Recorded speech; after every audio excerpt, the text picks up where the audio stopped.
Here's something people might not remember. The Nintendo Game Boy Micro, released in 2005. It's an official Nintendo licensed product, but I don't believe that it's sold very well. The reason is it was sold very late in the Nintendo Game Boy line, and all it plays is Game Boy Advance games. If you try to put like a Game Boy Color game in it, it just, it won't go in. The reason this wasn't very successful was because at the time, you could just buy like a Game Boy Advance SP for cheaper and it had a bigger screen, or you could just buy a DS. But there is some cool things about this that those other consoles don't have. First of all, is the reason why it's called the Game Boy Micro. It's really small. It's smaller than an NES controller, and it could easily fit in your pocket. You know, it's kind of thick, but it's smaller than the old iPod Nanos that they had back then. Another thing this had was interchangeable faceplates. You could go to the store and you could buy faceplates for this, and you could like have your own design.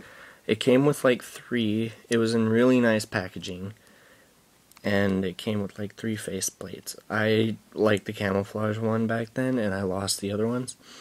I kind of wish I knew where they were so I could change them though. There. I took it off, and underneath it looks really ugly. But here's a faceplate, and you could buy more from the store. They're kind of durable plastic, and it's good because if this gets all scratched up, then you could just get a new faceplate and the screen never really gets damaged.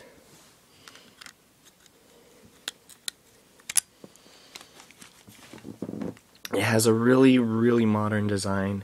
The A and B buttons are like lowercase. It looks really nice. You got a little control pad. The buttons feel nice. The shoulder buttons are kind of awkward, but you know, the main buttons are okay. Like I said, it only plays Game Boy Advance games. So I would like to show you one of those. Here you go. Just because it's so small. It looks really good though. To me, it's my favorite thing to play Game Boy Advance games on. It just looks phenomenal. Let's check it out. It sounds fantastic. It looks fantastic. You know, oh shit, this is the auto-scrolling stage. You know, I can only play with one hand, so whatever.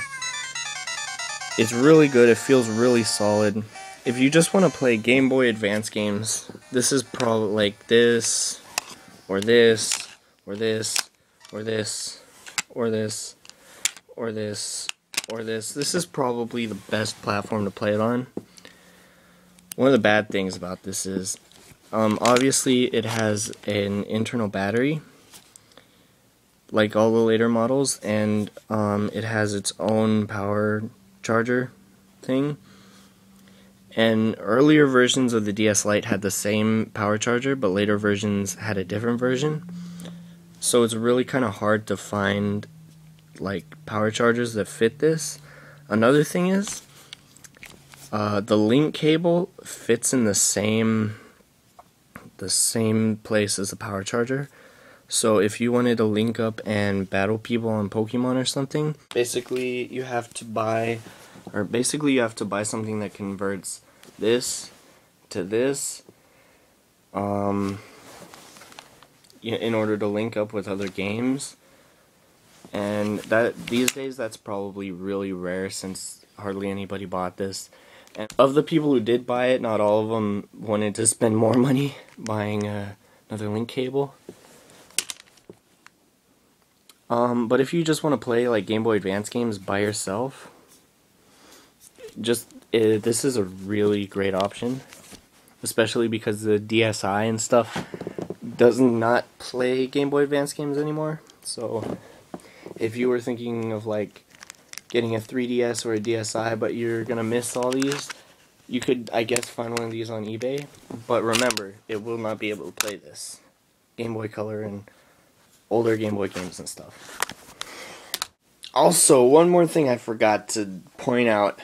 This GameCube connector thingamajig, to my knowledge, there's not a version for the Game Boy Micro. So if you want to connect to the Nintendo GameCube from your Game Boy Advance, you should either get a Game Boy Advance or a Game Boy Advance SP.